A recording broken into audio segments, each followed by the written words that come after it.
11th and NEET students, last video session में blood में composition मैंने कंप्लीट कर दिया था।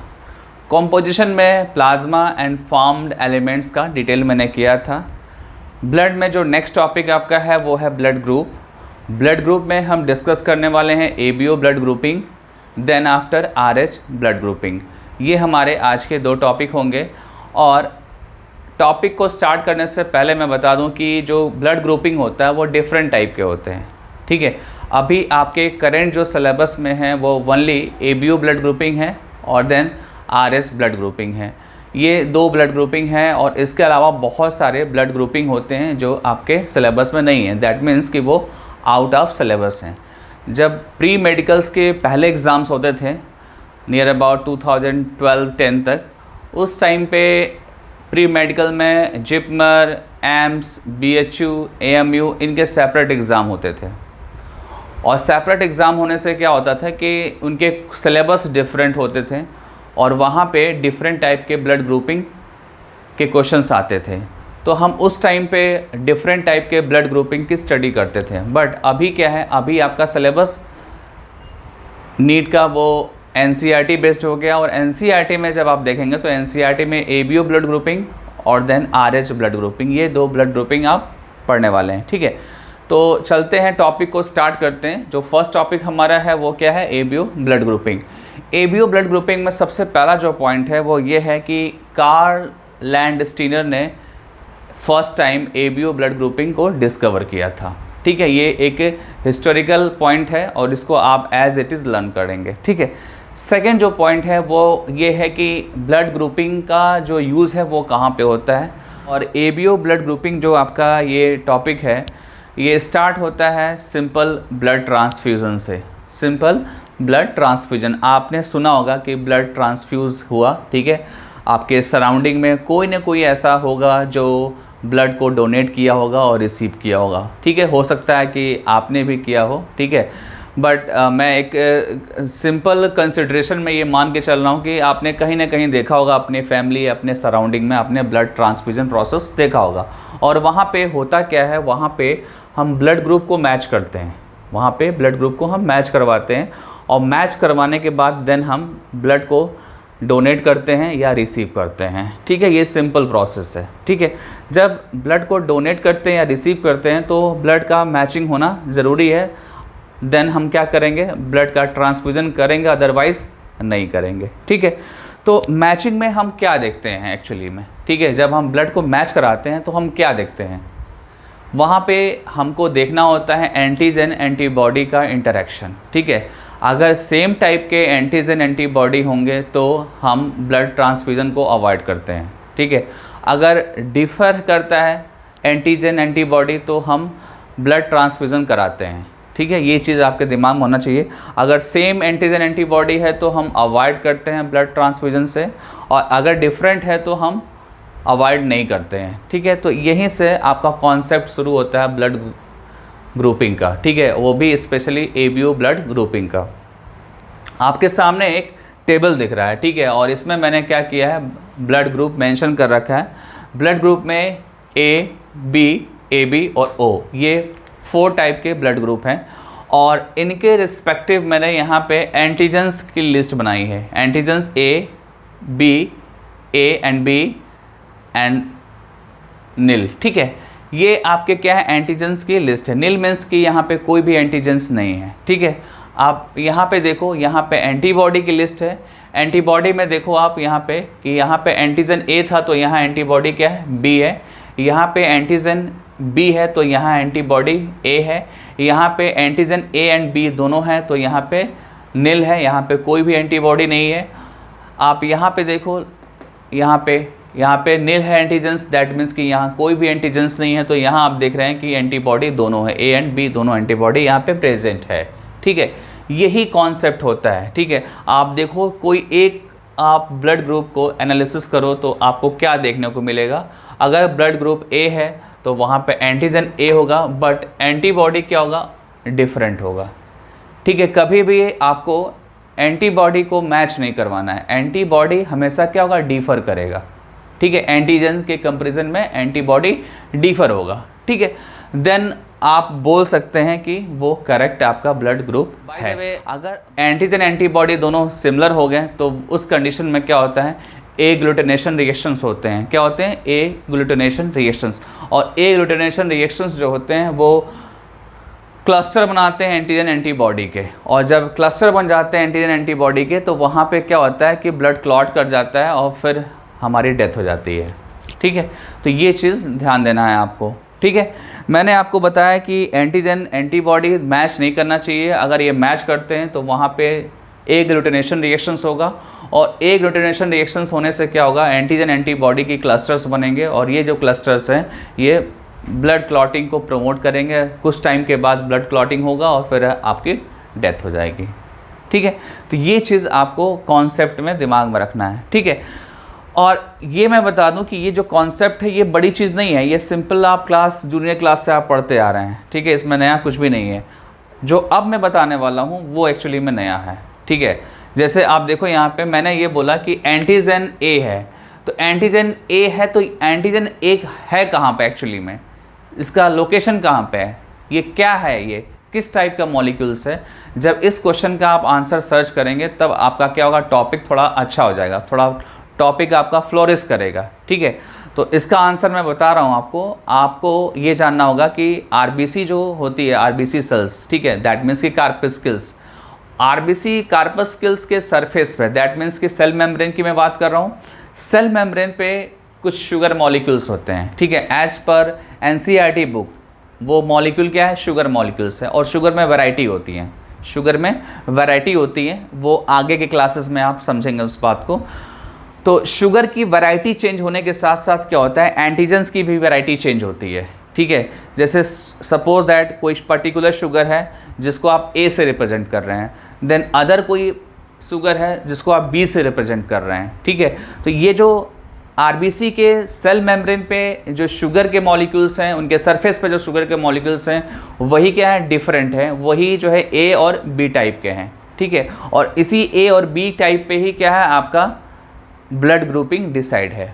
ठीक है, तो ये चीज़ आपका कॉन्सेप्चुअल है। वैसे मैं बता दूं आपको, जब आप आरबीसी के मेम्ब्रेन पे स्टडी करेंगे तो वहाँ पे एक्चुअल जो होता है वो ग्लाइकोप्रोटीन्स और ग्लाइकोलिपिड्स होते हैं। ठीक है, ग्लाइकोलिपिड्स और ग्लाइकोप्रोटीन्स होंगे, और यही क्या है, एंटीजेंस है। बट एनसीईआरटी ने उनको ग्लाइकोप्रोटीन्स ग्लाइकोलिपिड्स बोलने के बजाय शुगर बोला है। ठीक है, क्या बोला है, शुगर बोला है एनसीईआरटी ने। जब आप क्लास 12th में जाएंगे तो क्लास 12th में जेनेटिक्स आप चैप्टर पढ़ेंगे, और वहाँ पे भी एबीओ ब्लड ग्रुपिंग डिस्कस है, और वहाँ पे ये बताया गया है कि जो आपके एंटीजेंस हैं वो एक्चुअली क्या होते हैं, शुगर होते हैं। ठीक है, आप फ्लूइड मोज़ाइक मॉडल, आपका जो फर्स्ट चैप्टर था जो मैंने आपको पहले पढ़ाया था, यूनिट ऑफ लाइफ, वहाँ पे फ्लूइड मोज़ाइक मॉडल आपने पढ़ा होगा सेंगर एंड निकोलसन का। तो वहाँ पे भी प्लाज्मा मेम्ब्रेन के आउटर सरफेस पे क्या था, शुगर था। ठीक है, क्या था, शुगर था, और उस शुगर के बेसिस पे हम प्लाज्मा मेम्ब्रेन को डिस्कस कर रहे थे। तो अभी आपको अपने स्टैंडर्ड में क्या समझना है कि एंटीजन एक शुगर है और ये शुगर डिफरेंट टाइप के हैं, बट रियलिटी में क्या है, ये ग्लाइकोप्रोटीन्स हैं एंड ग्लाइकोलिपिड्स हैं। ठीक है, ये जब आप एमबीबीएस करेंगे या हायर क्लासेस में जाएंगे तो ये क्या होगा, ग्लाइकोप्रोटीन्स और ग्लाइकोलिपिड्स होंगे ये। लेकिन अभी क्लास 11th-12th में आपको शुगर के नाम से इसको जानना है, और इसी के बेसिस पे ये एंटीजेंस क्लासीफाई हैं, और इसी के बेसिस पे ब्लड ग्रुप भी क्लासीफाई हैं।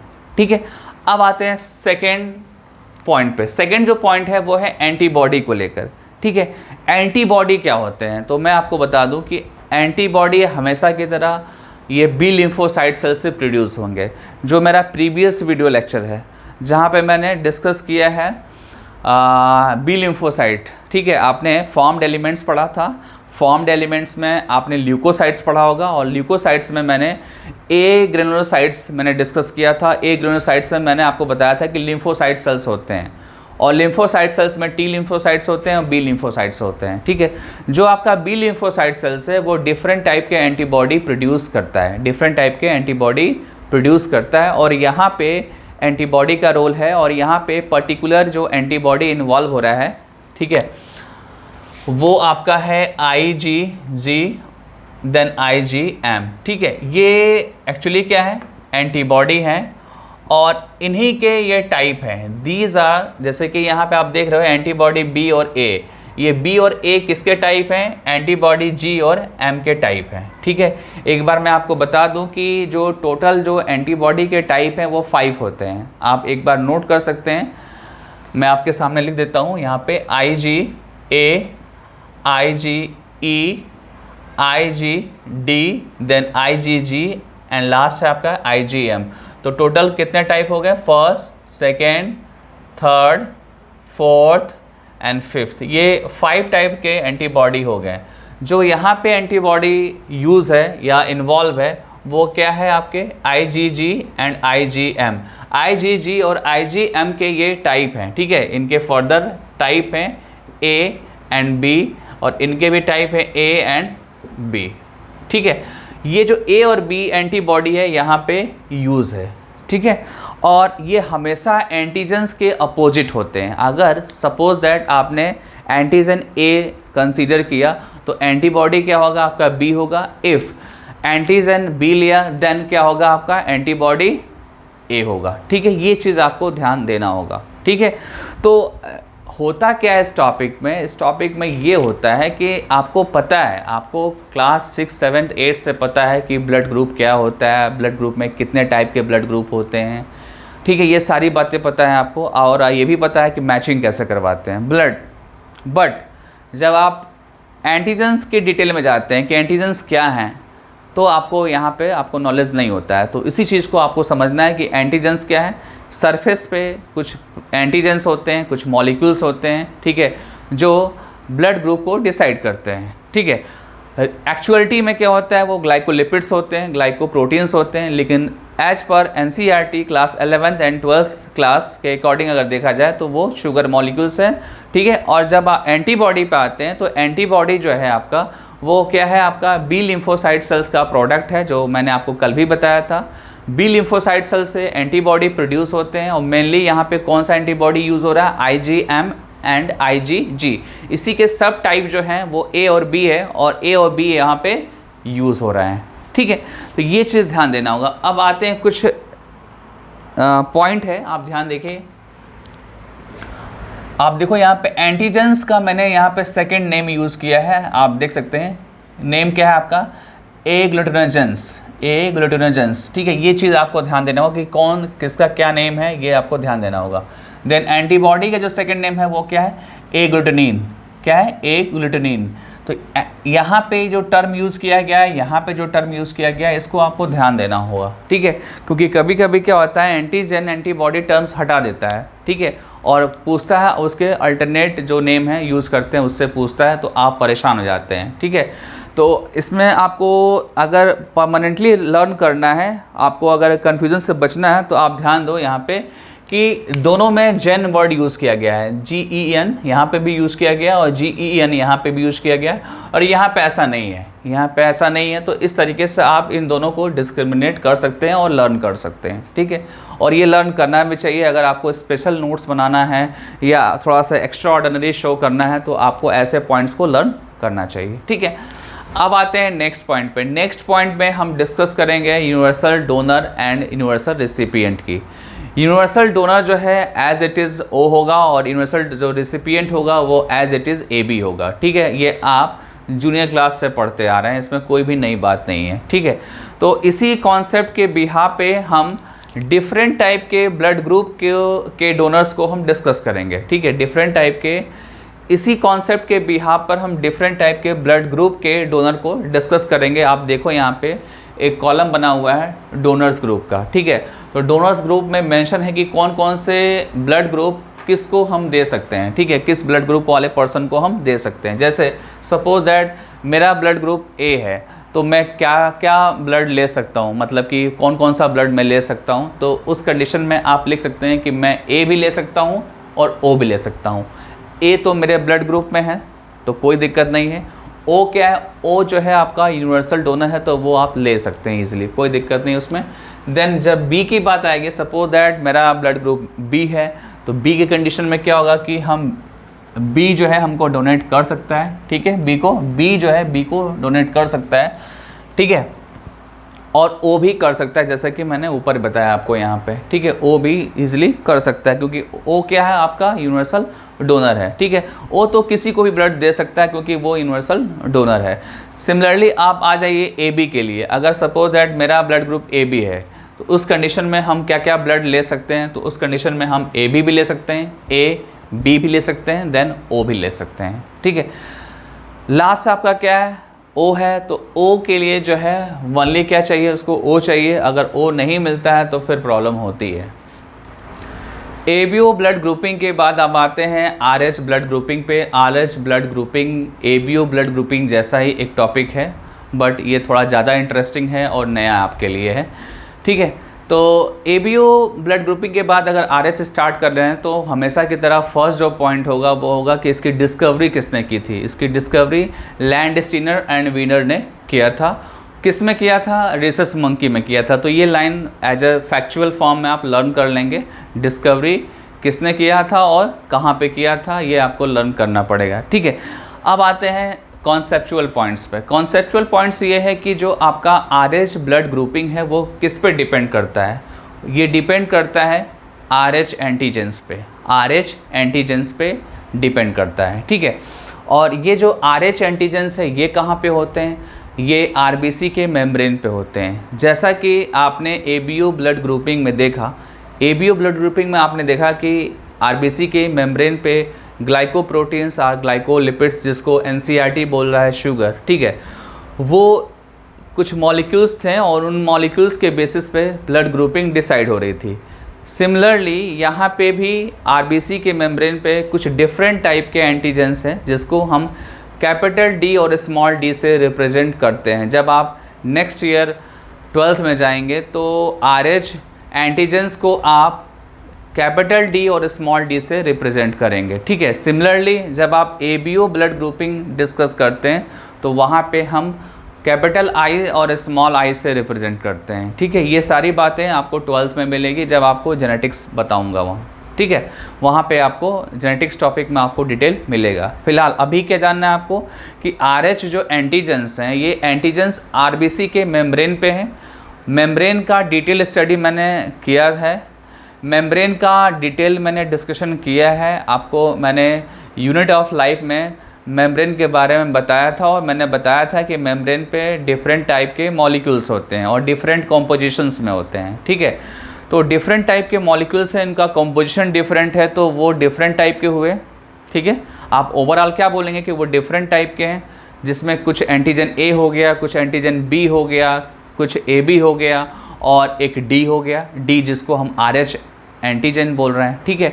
तो ये जो आरएच एंटीजेंस है ये भी कहाँ पे है, आरबीसी के मेम्ब्रेन पे है और इसके बिहाफ पे हम डिस्क्रिमिनेशन करते हैं। जैसे सपोज दैट किसी पर्सन के पास अगर आरएच एंटीजन है तो हम आरएच पॉजिटिव बोलते हैं और किसी के पास अगर एंटीजन आरएच नहीं है तो उसको हम क्या बोलते हैं, आरएच नेगेटिव बोलते हैं, ठीक है।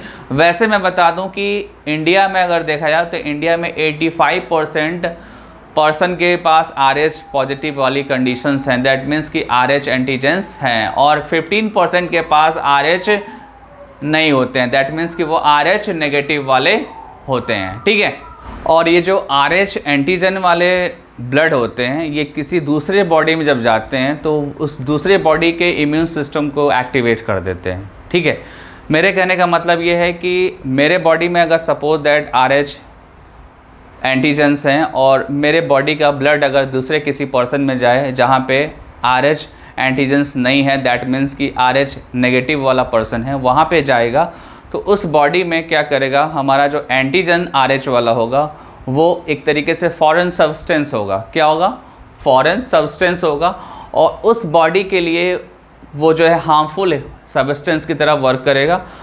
हार्मफुल सब्सटेंस की तरह जब वर्क करेगा तो उसके अगेंस्ट जो है वो बॉडी क्या करेगा, वो इम्यून रिस्पॉन्स शो करेगा और उसके अगेंस्ट इम्यून सिस्टम के प्रोडक्ट्स बनाएगा, जैसे कि एंटीबॉडी बना सकता है या कोई लिम्फोसाइट सेल्स कोई स्पेशल टाइप का बना सकता है, जिससे वो फाइट करके और उस पर्टिकुलर आरएच एंटीजेंस को वो एलिमिनेट कर सकता है, उसको डिस्ट्रॉय कर सकता है, ठीक है।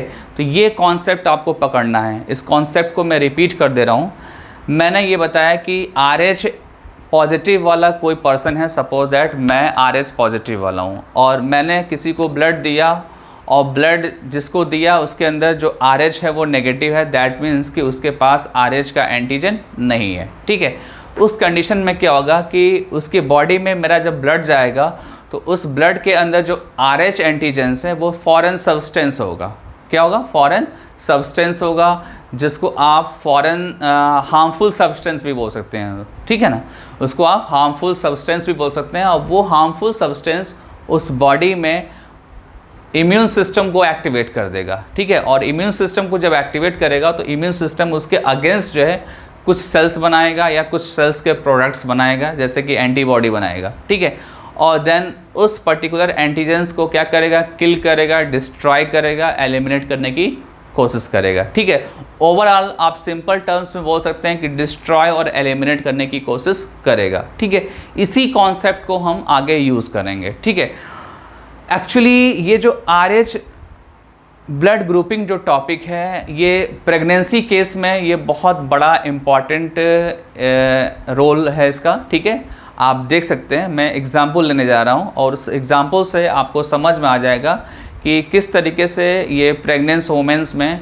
ये इम्पॉर्टेंट है। ठीक है, सपोज दैट आपने कोई मदर के ब्लड को टेस्ट किया और मदर का ब्लड जो है वो RH नेगेटिव है। ठीक है, दैट मीन्स कि RH एंटीजेंस उसके बॉडी में नहीं है। यहाँ पे मैं मदर लिख दे रहा हूँ, आप देखो मदर मैंने लिखा। देन एक फादर है जिसके ब्लड में क्या है? RH एंटीजन है। ठीक है, फादर लिख लीजिए, आप इसको फीमेल लिख सकते हैं, इसको मेल भी लिख सकते हैं। ठीक है, इसमें कोई प्रॉब्लम नहीं है। देन होगा क्या? जब इस मदर की फर्स्ट प्रेगनेंसी होगी, ठीक है, फर्स्ट प्रेगनेंसी होगी, तो वो प्रेगनेंसी में जो फीटस फॉर्म होगा, फीटस जो फॉर्म होगा, दैट मीन्स कि फर्स्ट फीटस जो फॉर्म होगा वो कैसा होगा? RH पॉजिटिव वाला होगा। कैसा होगा? RH positive. ठीक है, ये आपको पता हो गया। और आपको ये भी पता है कि फीटस की बॉडी और मदर के बीच में कनेक्शन होता है। ठीक है, फीटस की बॉडी और मदर के बॉडी में क्या होता है? कनेक्शन होता है। वो कनेक्शन किसके थ्रू होता है?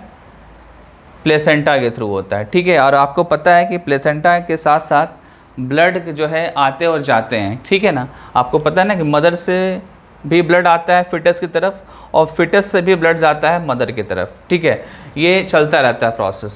ठीक है, तो ये चीज़ आपको दिमाग में रखना होगा कि जब ब्लड जो है दोनों साइड से सर्कुलेट करता है तो वहाँ पे RH पॉजिटिव वाला जब एंटीजेंस यहाँ पे जाएगा मदर की बॉडी में, मदर की बॉडी ऑलरेडी क्या है? नेगेटिव है, और सर्कुलेशन के थ्रू जो है RH पॉजिटिव वाला एंटीजेंस जब यहाँ पहुँचेगा मदर की बॉडी में तो मदर की बॉडी का इम्यून सिस्टम एक्टिवेट हो जाएगा। ठीक है, इम्यून सिस्टम एक्टिवेट हो गया। इम्यून सिस्टम क्या करेगा? प्रिपरेशन करेगा। ठीक है, बहुत सारे डिफरेंट टाइप के ल्यूकोसाइट सेल्स बनाएगा, मतलब कि WBC सेल्स बनाएगा, एंटीबॉडी बनाएगा, प्रिपरेशन कंप्लीट करेगा। ठीक है, और देन फर्स्ट प्रेगनेंसी तक वो कुछ नहीं करेगा। फर्स्ट प्रेगनेंसी इजीली हो जाएगा, डिलीवरी हो जाएगी। ठीक है, देन न्यू बॉर्न बेबी का बर्थ हो जाएगा। ठीक है, फर्स्ट प्रेगनेंसी नॉर्मल होगा। ठीक है, उसमें कोई प्रॉब्लम नहीं होगी। बट जब सेकेंड प्रेगनेंसी होगी और सेकेंड प्रेगनेंसी में सेम कंडीशन होगा। ठीक है, आप ध्यान दो, अगर सेकेंड प्रेगनेंसी होती है और सेकेंड प्रेगनेंसी में सेम कंडीशन होता है, यहाँ लिख लो सेकेंड प्रेगनेंसी। ठीक है, सेकेंड, थर्ड आप आगे भी ले सकते हैं, फोर्थ भी ले सकते हैं। तो जैसे जैसे नेक्स्ट जो प्रेगनेंसी आने वाली है वहाँ पे क्या होगा? उस कंडीशन में क्या होगा कि RH पॉजिटिव वाला एंटीजेंस जो है ये फिर से कहाँ जाएगा? मदर के बॉडी में जाएगा। ठीक है, एक बार फिर से देखिए आप, सेकेंड प्रेगनेंसी में जो फिटस बन रहा है उसका जो ब्लड है वो ब्लड कहाँ जा रहा है? वो मदर की बॉडी में जा रहा है, और उस ब्लड में ऑलरेडी क्या है? RH एंटीजेंस है। ठीक है, क्या है? RH एंटीजेंस है। और यहाँ पे जाने के बाद क्या हो रहा है कि जो मदर की बॉडी है वो मदर की बॉडी पहले से जो बनाया हुआ है WBC या एंटीबॉडी, वो उस पर काउंटर एक्शन करते हैं। ठीक है, उस पर काउंटर एक्शन करते हैं क्योंकि अब ये जो मदर की बॉडी है ये ऑलरेडी बना चुकी है सारे के सारे टूल्स जो RH प्लस वाले ब्लड को मारने वाले हैं, उनको ख़त्म करने वाले हैं। ठीक है, और इसके बाद अगर ऐसा सेम होता है थर्ड प्रेगनेंसी में, फोर्थ प्रेगनेंसी में, तो वहाँ पे भी सेम रिस्पॉन्स होगा। मतलब आने वाले जो आपके प्रोजनी होंगे वो उसके साथ यही होगा अगर उसका फिटस आरएच पॉजिटिव वाला है तो, ठीक है। तो ये चीज़ ध्यान देना है आपको। इसी केस में इस टॉपिक का सिग्निफिकेंस बढ़ जाता है, ठीक है। अब थोड़ा सा बायोकेमिकल और फिजियोलॉजी की बात कर लेते हैं, ठीक है। यहाँ पे जब मदर की बॉडी का इम्यून सिस्टम इस आरएच एंटीजन ब्लड पे जब एक्ट करता है तो करता क्या है, आरबीसी को डिस्ट्रॉय करता है, ठीक है। आरबीसी को डिस्ट्रॉय करता है। जब आरबीसी का डिस्ट्रक्शन स्टार्ट हो जाता है तो ग्रेजुअली एनीमिया कंडीशन डेवलप होना स्टार्ट हो जाता है, ठीक है। और कुछ टाइम के बाद जो है सीवियर एनीमिया हो जाता है और जॉइंडिस हो जाता है। जब सीवियर एनीमिया और जॉइंडिस हो जाएगा तो क्या आपको लगता है कि कोई फिटस जिंदा रहेगा? नहीं जिंदा रहेगा, ठीक है। जो आने वाले सेकेंड, थर्ड, फोर्थ हैं और वो आरएच पॉजिटिव वाले अगर हैं तो वो ज़िंदा नहीं रहेंगे क्योंकि एनीमिक हो गए वो, ठीक है, उनको जॉइंडिस हो गया। और ऐसा अगर होता है तो उस कंडीशन को बोलते हैं एरिथ्रोब्लास्टोसिस फिटालिस, ठीक है। ध्यान दो, एरिथ्रोब्लास्टोसिस फिटालिस, इसमें एरिथ्रोसाइट्स का डिस्ट्रक्शन हो रहा है, डिस्ट्रॉय हो रहा है एरिथ्रोसाइट्स, और उसके वजह से फिटस जो है वो किल हो जा रहा है या उसकी डेथ हो जा रही है, ठीक है। तो ये आप कॉन्सेप्ट समझ रहे होंगे, ये कॉन्सेप्ट कितना इम्पॉर्टेंट है एक फीमेल के लिए, तो बहुत ही ज़्यादा इम्पॉर्टेंट है। अच्छा, ये जो प्रॉब्लम आपको दिख रहा है सेकेंड, थर्ड, फोर्थ प्रेगनेंसी में जब आरएच पॉजिटिव वाला फिटस होगा, इस प्रॉब्लम को क्या सॉर्ट आउट करना चाहिए? ऑफ कोर्स करना चाहिए सॉर्ट आउट, ठीक है। सॉर्ट आउट किया गया है, ठीक है। कैसे किया गया है? इसके लिए कुछ एंटीबॉडी बनाए गए हैं, ठीक है। वो एंटीबॉडी रूटीन, जैसे आप मेडिसिन लेते हैं ना, वैसे रूटीन में सेकेंड और थर्ड प्रेगनेंसी या आने वाले जितनी भी प्रेगनेंसी है उसमें उस मदर को हम पहले से प्रोवाइड करते हैं, उस मदर की बॉडी में पहले से एडमिनिस्ट्रेट करते हैं, ठीक है। एडमिनिस्ट्रेट करेंगे तो वो जो मदर की जो सेकेंड और थर्ड या इनकमिंग जो भी प्रेगनेंसी है वो सेफ रहेगी, ठीक है। एनसीईआरटी की लास्ट लाइन है, आप देखो, एनसीईआरटी ने मेंशन किया है this can be avoid by administrating anti RH antibody, ठीक है। ये जो आपके सामने दिख रहा है एंटी आरएच एंटीबॉडी, यही एंटीबॉडी उस मदर के बॉडी में एडमिनिस्ट्रेट करते हैं। फिर फाइनली क्या होता है, वो जो मदर की बॉडी में जो सेकेंड प्रेगनेंसी है वो सेफ़ हो जाती है, सेकेंड, थर्ड और आने वाले सारे जो फिटस हैं वो सेफ़ हो जाते हैं, ठीक है। सेकेंड, थर्ड, फोर्थ जो भी आने वाले फिटस हैं वो सेफ़ हो जाते हैं इस पर्टिकुलर टाइप के एडमिनिस्ट्रेशन से, ठीक है। तो ये आपका आरएच ब्लड ग्रुपिंग टॉपिक आपका फिनिश हो गया। Dear all students, blood grouping के बाद नेक्स्ट टॉपिक है आपका coagulation of blood. Coagulation of blood means की क्लॉटिंग ऑफ ब्लड। तो ये टॉपिक जब आप पढ़ेंगे तो कुछ इसमें पॉइंट्स हैं, कुछ इन्फॉर्मेशन है जिसको आप पहले पढ़ लेते हैं और देन इसके प्रोसीजर पे हम आएंगे, ठीक है। जो पॉइंट्स है, इन्फॉर्मेशन है, वो क्या है एक्चुअली में? इन्फॉर्मेशन ये है कि ये जो क्लॉटिंग प्रोसेस है आपका, ये 3 फेजेस में कंप्लीट होते हैं।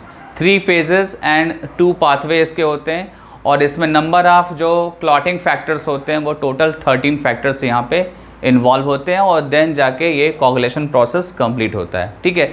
कोगुलेशन प्रोसेस में आपको बता दूं कि ये कोगुलेशन प्रोसेस तब होता है जब इंजरी होती है कहीं पे, ठीक है। इंजरी जब होती है तो वहाँ पे कोगुलेशन स्टार्ट होता है, ठीक है।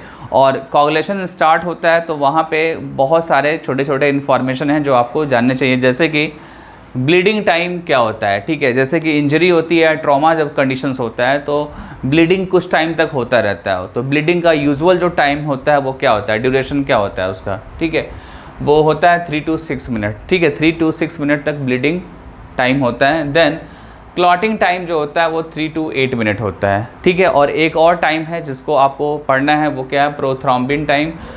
प्रोथ्रोम्बिन टाइम वो टाइम होता है जिसमें प्रोथ्रोम्बिन्स का फॉर्मेशन होता है और उसके फॉर्मेशन में कुछ टाइम लगता है, ठीक है। वो टाइम क्या है आपका 10 to 12 सेकेंड्स है। ये 10 to 12 सेकेंड्स में प्रोथ्रोम्बिन का फॉर्मेशन हो जाता है, ठीक है।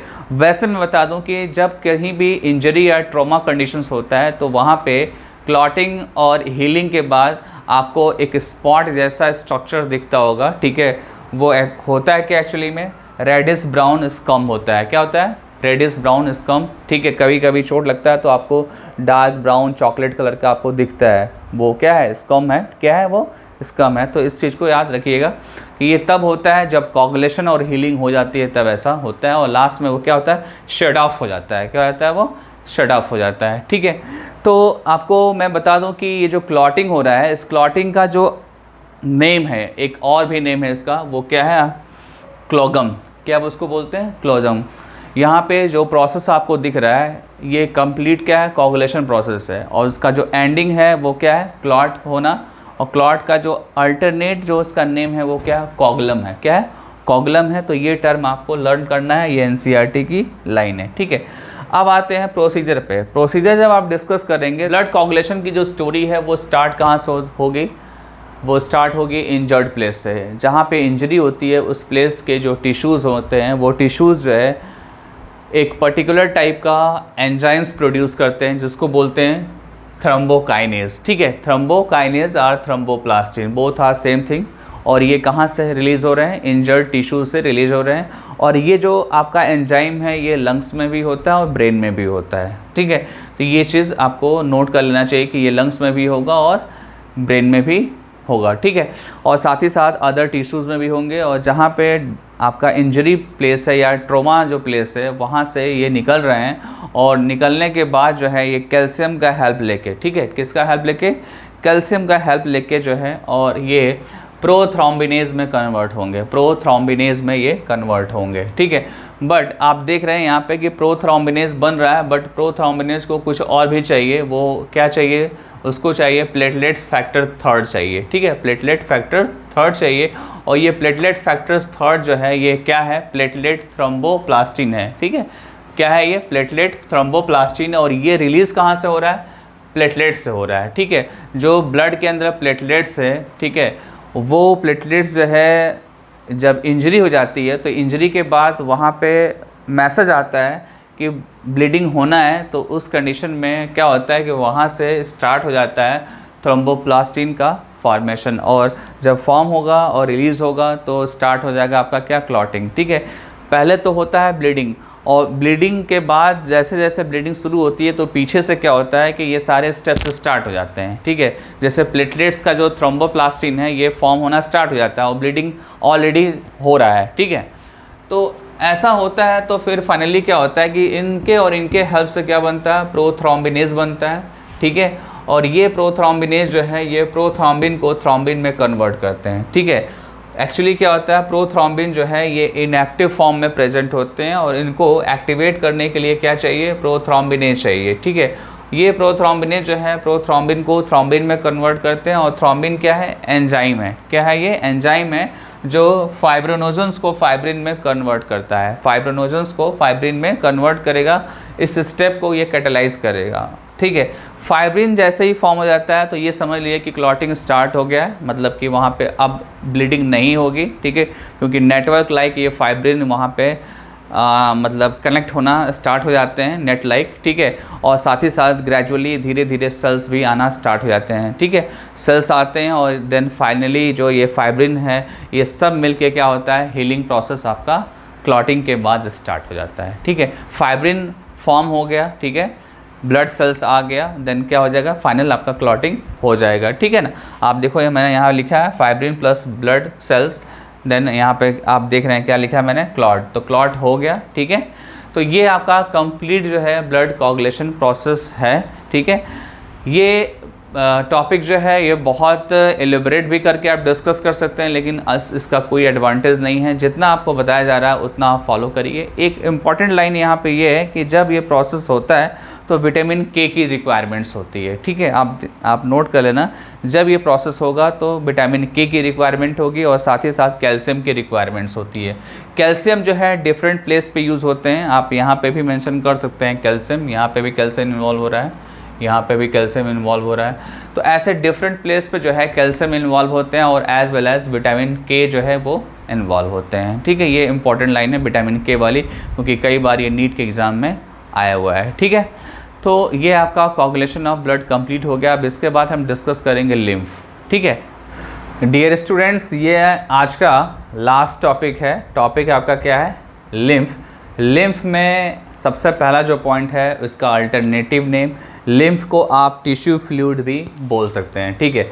लिम्फ को आप फ्लूइड कनेक्टिव टिश्यू भी बोल सकते हैं। मैंने आपको पहले ही बताया था, जब मैंने आपको ब्लड टॉपिक बताया था तो वहाँ पे मैंने बताया था कि ब्लड और लिम्फ बोथ आर फ्लूइड और लूज कनेक्टिव टिश्यू, ठीक है। और जहाँ पे भी कनेक्टिव टिश्यू होगा तो वहाँ पे इंटरसेलुलर स्पेस ज़्यादा होगा और इंटरसेलुलर फ्लूइड भी ज़्यादा होंगे, ठीक है।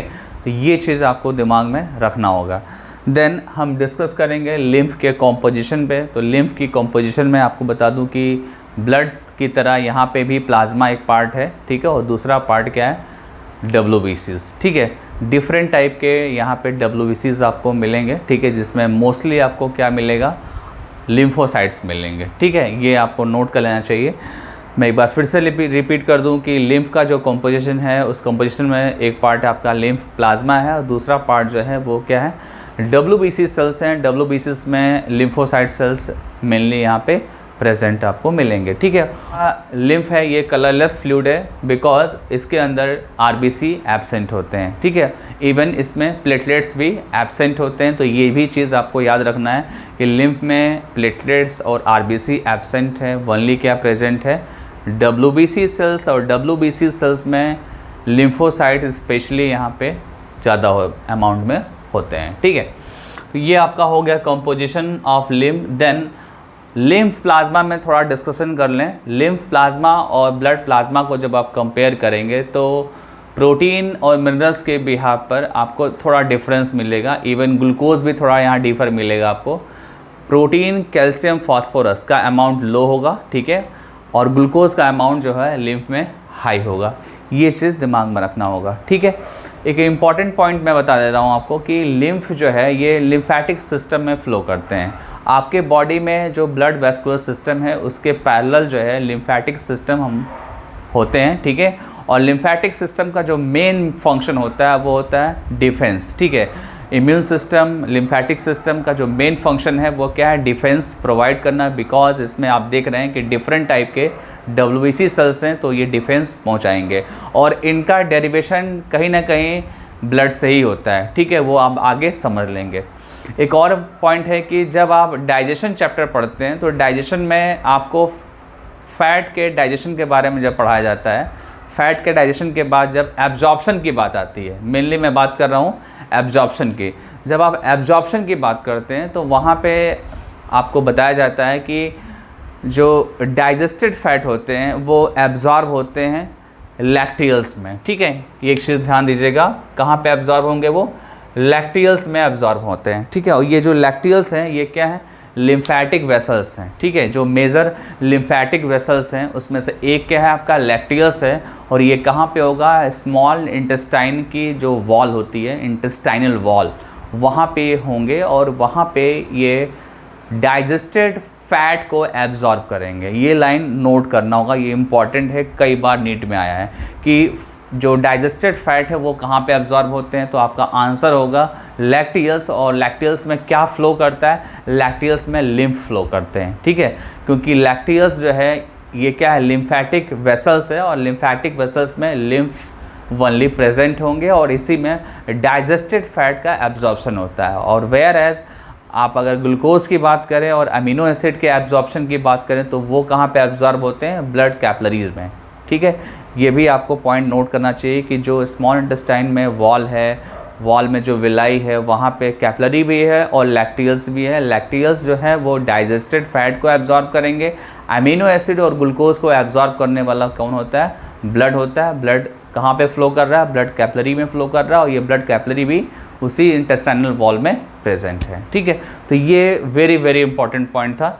अब आते हैं कि ये जो लिम्फ है आपका है, ठीक है, ये मोबाइल मैन की तरह काम करता है, ठीक है, मोबाइल मैन की तरह। बिकॉज ये ट्रांसपोर्ट करता है फूड मटेरियल्स और हार्मोन्स को डिफरेंट प्लेस पे, ठीक है।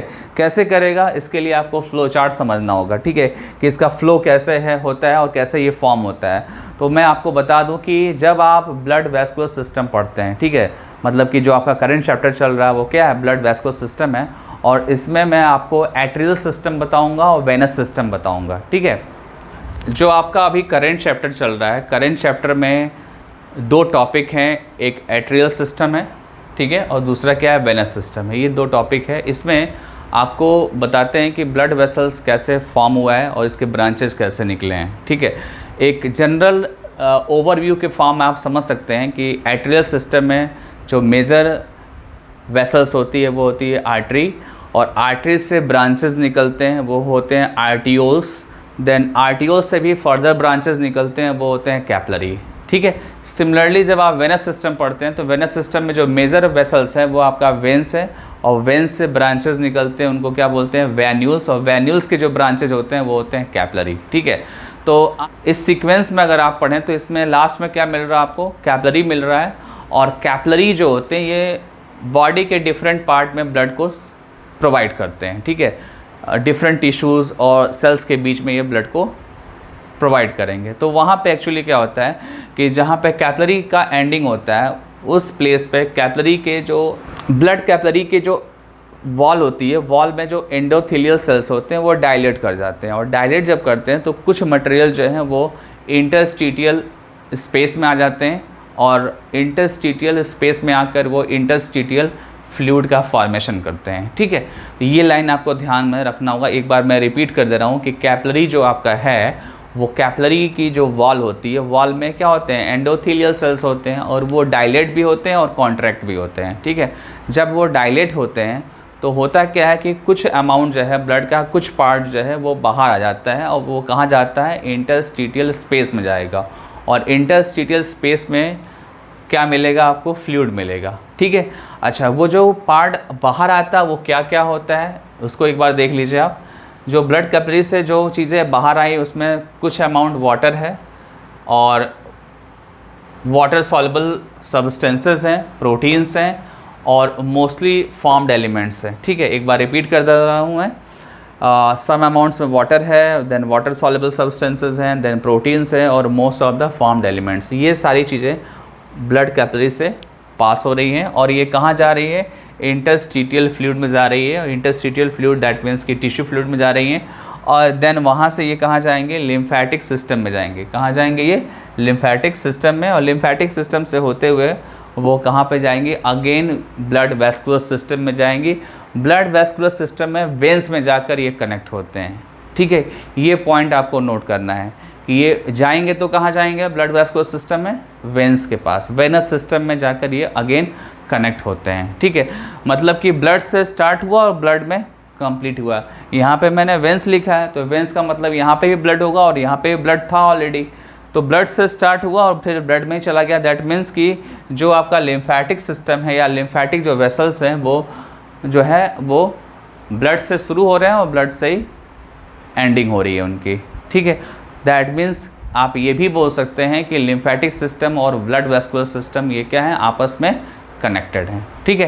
तो ये आपका लिम्फ टॉपिक यहीं पे फिनिश हो गया। इसमें आपको ध्यान क्या देना है, आपको ध्यान देना है इसके कॉम्पोजिशन को ध्यान देना है, ठीक है, और इसका वर्क क्या है ये ध्यान देना है। ये जब ब्लड से फॉर्म हो रहे हैं, ब्लड से जब निकल रहे हैं ये, तो क्या क्या चीज़ें निकल के और लिम्फ बना रहे हैं, देन आपको कहाँ पे जाकर ये कनेक्ट हो रहे हैं, ये सारे इन्फॉर्मेशन आपको लर्न करना चाहिए, ठीक है। यहीं पे ये टॉपिक हम ख़त्म करते हैं। अब नेक्स्ट जो आपका लेक्चर होगा उसमें हम अब हार्ट के बारे में पढ़ेंगे, ठीक है। Okay, bye.